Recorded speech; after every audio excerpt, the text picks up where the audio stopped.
pourquoi les HP, les hauts potentiels, ont-ils autant de difficultés à mettre leurs limites? J'ai envie de dire les concernant que c'est tellement récurrent que c'est presque une caractéristique en fait, hein. Donc pourquoi cela? Qu'est-ce qu'il faut comprendre? Et puis comment faut-il voir les choses, eh bien, pour que ce soit parfois un peu moins inconfortable? Bien évidemment, on n'est pas obligé d'être HP pour avoir cette difficulté, hein, mais dans cette vidéo, je vais parler eh bien, spécifiquement de ce profil et de leur manière un petit peu eh bien, particulière d'être au monde, hein.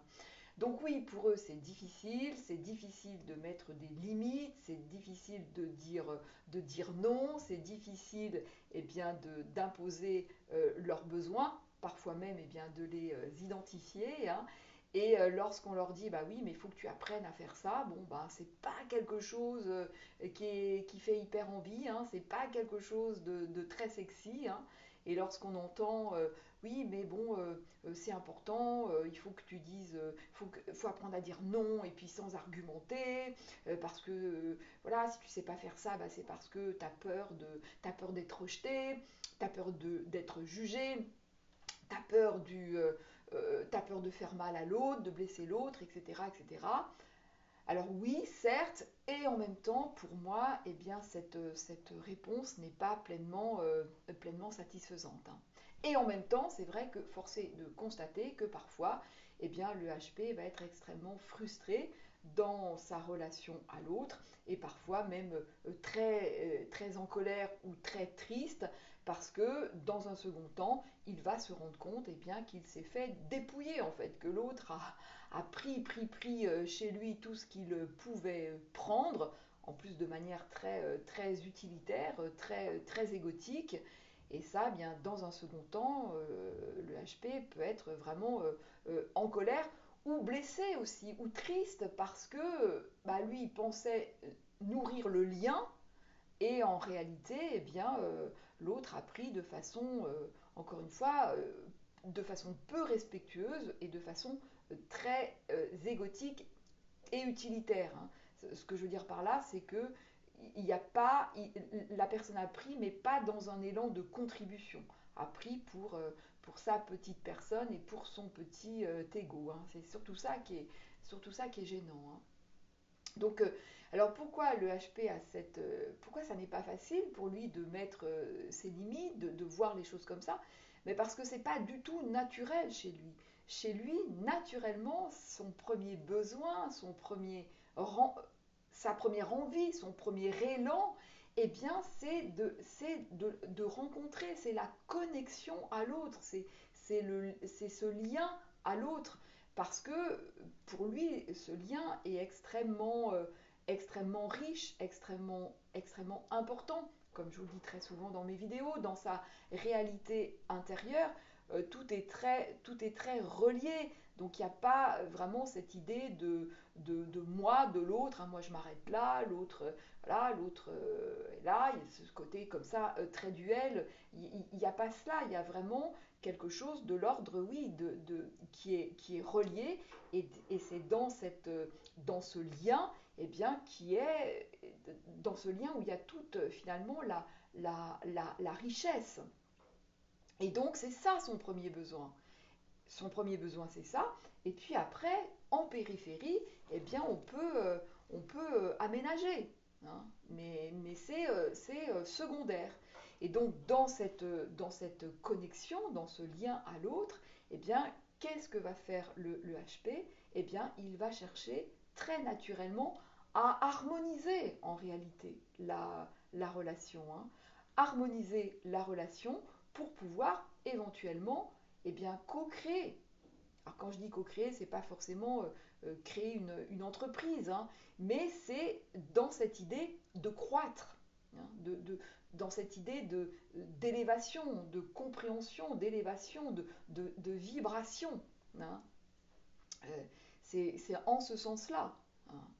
Et, euh, et d'ailleurs, dans mon livre, hein, je dis que pour moi, la suradaptation du HP, eh bien, c'est ça, c'est cette tentative d'harmoniser. Mais c'est une tentative, c'est une issue par le bas. Parce que en réalité, eh bien, et c'est ça auquel il faut faire vraiment attention, c'est qu'à ce moment-là, eh bien, il y a plus d'harmonie. C'est-à-dire que si je fais 90% du taf, hein, eh bien, c'est plus harmonieux en réalité, hein.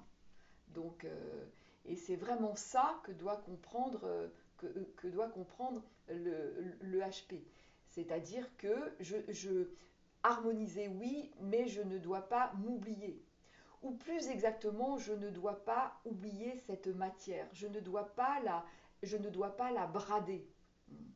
C'est ça qui est important. Donc rester dans vraiment dans cette idée d'équilibre et dans la relation, parce que vous voyez, il ne s'agit pas non plus de se départir de cette matière, hein. Parfois, il y a des gens qui me disent, voilà, mais maintenant c'est terminé, c'est non, c'est stop, vous voyez, de manière très... et en fait, c'est pas satisfaisant de faire ça. Parce que quand la personne fait ça, quand le HP fait ça, et qu'il pense se faire respecter, eh bien, en réalité, il se réduit. Donc cette belle matière, il s'agit pas de l'écrabouiller, mais il ne s'agit pas non plus de la brader, hein. C'est ça qui est très très important. Donc rester avec cette richesse, cette belle humanité, cette belle matière, et dans la relation à l'autre, eh bien, simplement me rendre compte, eh bien, que l'autre, il n'est pas dans ce même élan. Et voir là, dans telle relation, ben, qu'est-ce que j'ai envie de donner. Mais pour que ça reste OK, pour qu'il y ait un bel équilibre. Qu'est-ce que j'ai envie de donner? Et puis un point, c'est tout. Et comme ça évite eh bien, la frustration ou parfois même l'agacement avec l'autre, hein. L'autre n'est pas dans cet élan et c'est OK. Chacun son chemin, hein. Mais voilà, mais simplement là, je suis en pleine conscience de ce qui peut se jouer. Et là, eh bien, simplement, je me dis, ben voilà, qu'est-ce que là, dans cette relation, qu'est-ce que qu'est-ce que je peux, euh, qu'est-ce que je veux, eh bien, apporter ou compenser. Enfin, voilà. Mais pas trop, voilà. Parce que si je compense tout ce qui est bancal, si je compense partout à 80-90%, alors ça n'est plus, ça n'est plus équilibré. Et là, il y a une forme comme une forme d'échec, hein. Donc, donc voilà, donc c'est hyper important. Donc cette belle matière, surtout, ne l'écrabouillez pas, ne vous départissez pas de ça, mais ne la bradez pas non plus. J'ai presque envie de dire, c'est même pas la question, c'est même pas vous, hein. C'est même pas, vous voyez, c'est au-delà en fait. C'est ça qu'il faut comprendre. C'est pas tant vous en tant que, mais c'est cette matière que vous portez en vous, hein. Voilà. Et c'est pour ça aussi que souvent entre HP, eh bien, c'est beaucoup plus confortable et c'est beaucoup plus... parce que, alors, même si entre HP, on peut parfois ne pas s'entendre, hein, bien sûr, mais il y a voilà, ce mouvement-là très vivant. Et puis il y a cette attention à l'autre, ce respect de l'autre, cette écoute au sens à- avec tous les sens, hein, voilà, l'écoute de l'autre, cette attention très sensible à l'autre. Donc ça crée effectivement quelque chose de très qui peut être vraiment très chouette et très confortable. Et, et voilà, mais bon, ça, eh bien, c'est pas avec tout le monde, c'est pas tout le temps. Donc simplement, il faut encore une fois, eh bien, être bien en conscience de cela, tout simplement. Et comme ça, eh bien, on ne s'abîme pas et on n'est pas non plus, on n'en veut pas non plus à l'autre, hein. Sachant bien sûr que parfois, avec certains individus, eh bien, ça va être très vite, voilà, pas grand-chose à, à partager parce que, eh bien, il y a des personnes extrêmement, extrêmement toxiques, quoi, hein. Donc, Donc voilà ce que je voulais vous partager dans cette vidéo. Eh bien, j'espère que j'étais à peu près claire. N'oubliez pas de la liker, de la commenter, de vous abonner. Et je vous dis à très vite dans une prochaine vidéo.